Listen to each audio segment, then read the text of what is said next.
পাকিস্তানের তথ্য ও সম্প্রচার মন্ত্রী আতাউল্লাহ তারার আশঙ্কা প্রকাশ করেছেন, ভারত আগামী 24 থেকে 36 ঘন্টার মধ্যে পাকিস্তানের বিরুদ্ধে সামরিক পদক্ষেপ নিতে পারে।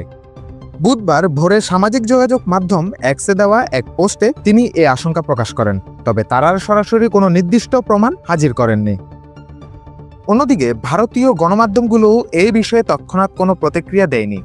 পাক মন্ত্রীর দাবি, পাকিস্তানের কাছে এমন গোয়েন্দা তথ্য রয়েছে যা বলছে ভিত্তিহীন অভিযোগের ভিত্তিতে ভারত আক্রমণ চালাতে পারে। তারার হুঁশিয়ারি দিয়ে বলেন, যে কোনো আগ্রাসনের জবাব দেওয়া হবে দৃঢ়ভাবে। এর ফলে উপমহাদেশে যে কোনো ধরনের মারাত্মক পরিণতির দায়ভার থাকবে ভারতের উপর। এর আগে পাকিস্তানের প্রতিরক্ষামন্ত্রী মোহাম্মদ আসিফ আন্তর্জাতিক সংবাদ সংস্থা রয়টার্সকে দেওয়া এক সাক্ষাৎকারে বলেছিলেন, পাকিস্তানে ভারতের হামলা আসন্ন। এই অবস্থায় ইসলামাবাদ সর্বোচ্চ সতর্কতা রয়েছে। পাকিস্তানের অস্তিত্বের প্রতি সরাসরি হুমকি সৃষ্টি হলে পরমাণু অস্ত্র ব্যবহারে দ্বিধা করবে না ইসলামাবাদ। অন্যদিকে ভারতের পক্ষেও এসেছে কড়া বার্তা। মঙ্গলবার সন্ধ্যায় নয়াদিল্লিতে নিজ বাসভবনে ভারতের প্রধানমন্ত্রী নরেন্দ্র মোদী উচ্চ পর্যায়ের বৈঠক করেন। ওই বৈঠকে উপস্থিত ছিলেন 3 বাহিনীর প্রধান, chief of defence Anil Chauhan, প্রতিরক্ষামন্ত্রী রাজনাথ সিং, জাতীয় নিরাপত্তা উপদেষ্টা অজিত দোভাল।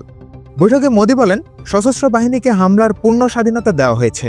কোথায়, কখন এবং কিভাবে জবাব দিতে হবে সে সিদ্ধান্ত নেবে সেনাবাহিনী নিজেই। এনডিটিভির এক সূত্র জানায়, প্রধানমন্ত্রী সাফ জানিয়ে দিয়েছেন, সন্ত্রাসবাদ নির্মূল করাই ভারতের জাতীয় সংকল্প। সে সঙ্গে পেহেলগামে বন্দুকধারীদের হামলায় জড়িতদের বিরুদ্ধে সামরিক পদক্ষেপের সবুজ সংকেতও দিয়েছেন তিনি। সশস্ত্র বাহিনী ও নিরাপত্তা কর্মকর্তাদের সঙ্গে বৈঠকের পর স্বরাষ্ট্রমন্ত্রী অমিত শাহ মোদীর বাসভবনে যান। কাশ্মীরের পেহেলগামে বন্দুকধারীদের ওই হামলার জন্য পাকিস্তানকে দায়ী করে আসছে ভারত, তবে পাকিস্তান বারবার সেই অভিযোগ প্রত্যাখ্যান করেছে। শাহরিয়ার তৌসিফ, দৈনিক সমাচার।